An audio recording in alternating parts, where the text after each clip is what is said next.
vast plain of North India is the cockpit of the Indian Empire. Countless battles have been fought for the possession of this barren land, the gateway to the riches of the south.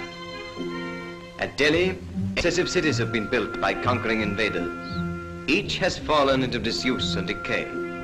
But it's an ancient legend in the Hindustan that the ninth city will endure and will rule forever.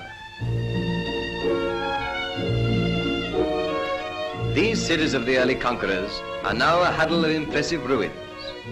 Not until the Emperor Babur swept down with the sword of Islam from the north did a foreign power become a force in Hindu India.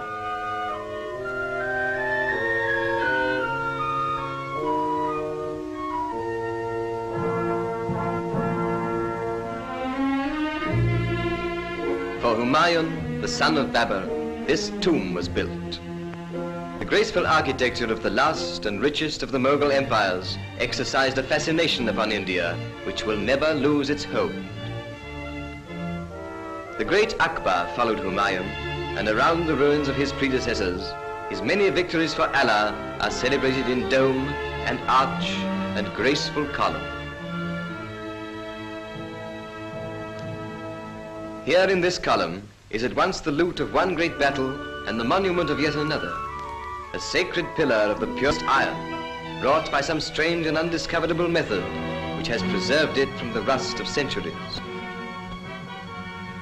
The Qutb Minar, the famous Tower of Victory, was begun by one and successively completed by the Mughal conquerors of Delhi. 238 feet of carved red sandstone.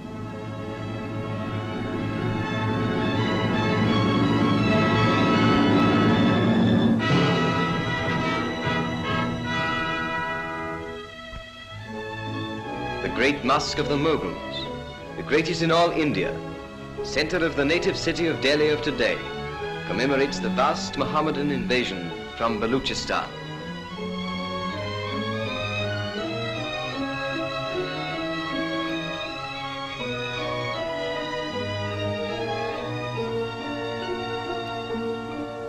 Long, shallow pools are laid out for the ritual washing of the face and hands, which every true Mohammedan must scrupulously perform before he is allowed to pray. In this great mosque and its forecourt, 20,000 people can assemble and give praise to Allah.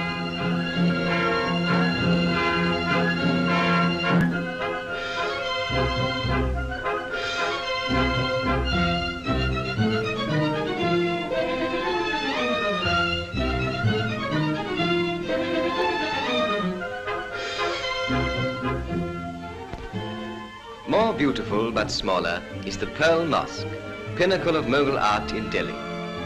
Only a little less renowned than the famous Taj Mahal, built by the beauty-loving Shah Jahan as a memorial to his wife. Pacified by the victorious wars of Akbar, Delhi and the Hindustan now entered upon the richest period of their ancient culture under Akbar's son, the royal Shah Jahan. The Delhi of that time, the era of the greatest Persian poets, became enchanted by the love of beauty for itself alone. The palace of Old Delhi was athrong with men and women of high caste. Such women as these adorned the palace gardens, the stamp of aristocracy upon their brows, the color of their robes ablaze against the dark green cypresses. Before it is put on, the Indian sari, the flowing robe of Indian women, is the most shapeless garment in the world. Each of them is nothing more than one straight length of silk, 10 yards long and some 2 or 3 feet wide. But interwoven with its threads of silver and gold, deep hemmed with solid precious metal, and fastened only on the right hip and on the left shoulder, it can be made to drape the figure in a manner to outmatch a Paris gown. The high caste Indian women wear upon their brows the blood-red mark, or puja of the Brahmins.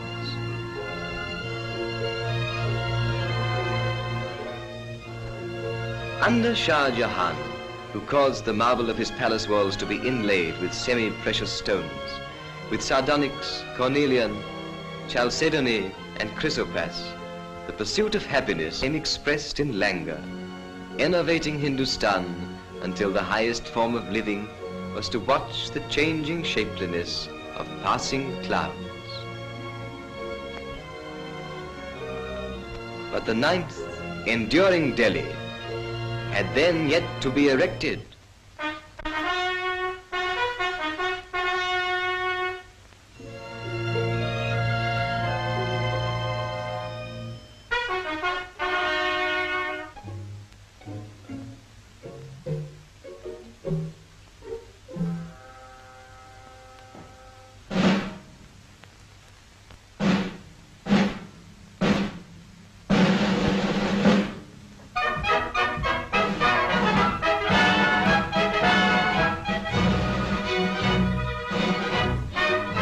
Under combined British and Indian rule, a new Delhi has arisen.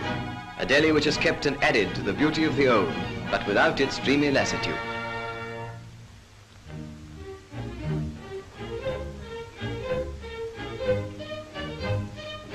Connaught Place, the business centre of the modern Delhi, brings a new grace to the wilderness of northern India. The British, with their national love of lawns and flowers, have taught the Indians to lay out an entire with the beauty once confined to tombs and temples and to palace gardens.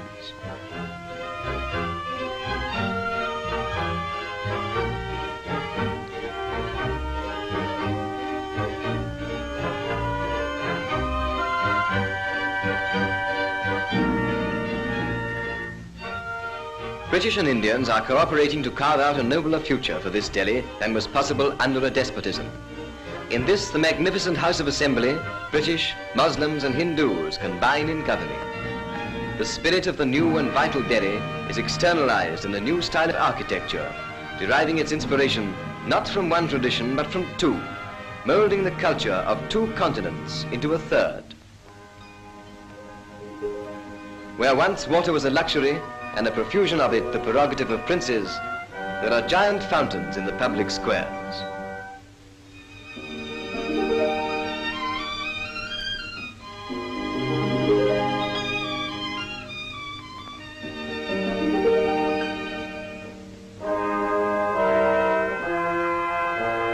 Neither Saracen nor British, the new Delhi is neo-Indian, retaining the motives of old Delhi and dignifying them with a new austerity. Yet the lilting grace that made the beautiful, the almost effeminate Pearl Mosque, has softened the austere geometry of modern architecture. The new Delhi is dynamic, but no less inspiring than the old.